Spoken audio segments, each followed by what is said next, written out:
Welcome back. 9:12 is your time. Say what you want about people who don't throw away things, but there's always a chance there is some hidden treasure sitting in somebody's attic, basement, crawl space. And our next guest is the best when it comes to finding jewel in the junk.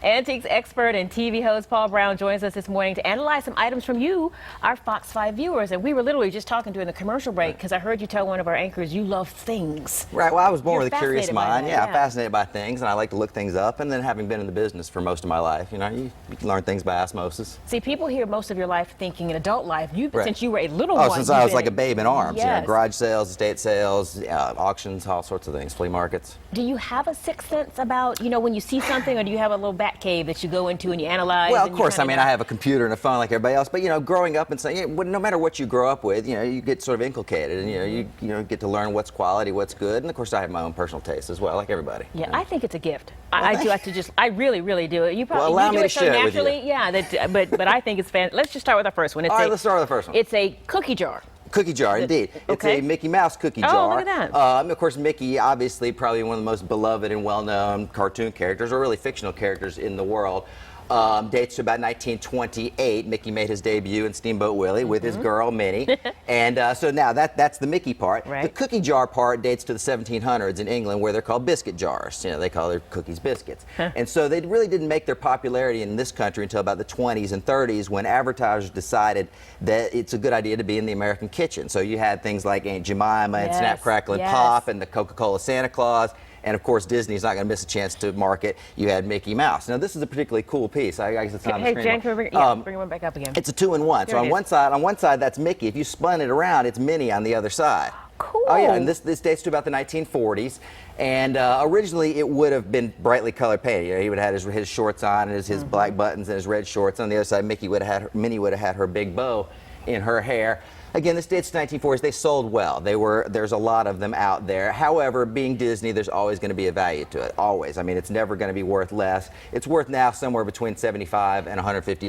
That's not not bad, but bad. it's never going to be worth less than that. The problem is it's lost a lot of its paint, but it doesn't appear to be chipped or cracked. But that being said, it's a solid $75, maybe $100. Interesting. And you mentioned biscuits, and that was called a biscuit case. Right. I know. There's like a theme here, isn't there? Because somebody sent in a biscuit case. I love the biscuit case, actually. So this thing would have been in the equivalent, as a point of purchase Edwardian biscuit case. It would have been on the counter at the English equivalent of the general store. And this was before the days where everything was prepackaged. You would have bought your pickles from the pickle jar, or your crackers from the Cracker Barrel, or your biscuits from the biscuit case.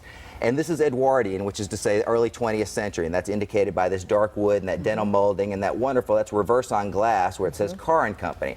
So the car company, this is a great story because he founded his biscuit company, or his cookie company, in 1831. 10 years later, he received the royal warrant, which basically is a license to print money. So in other words, these were the biscuits of the king. That's the royal crest in the middle there. Yeah. So if they're good enough for the King of England, guess what? They're good enough for me too, And so they were printing money over there at the car company. The cars are still available. They still are marketed here in this country. The cars, cheese and crackers. Yeah. Still the same company, marketed through Kellogg's here.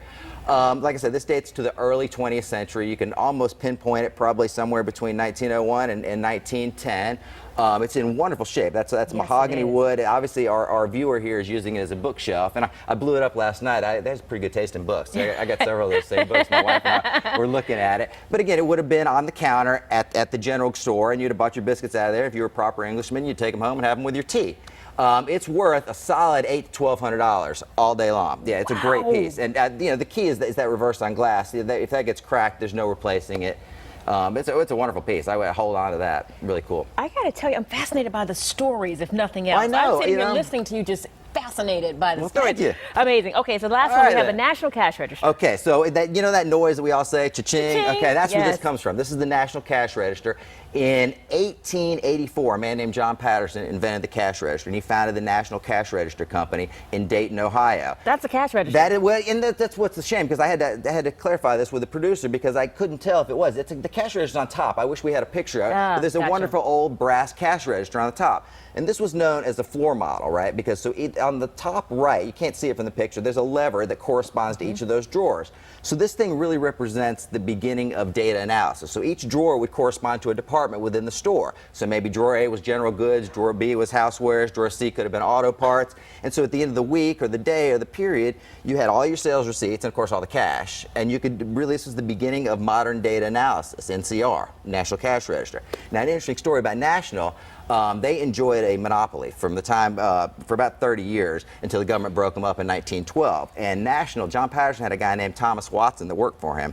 Patterson fired him. He went on to found a little company called IBM, right? So there are a lot of talent over there at National.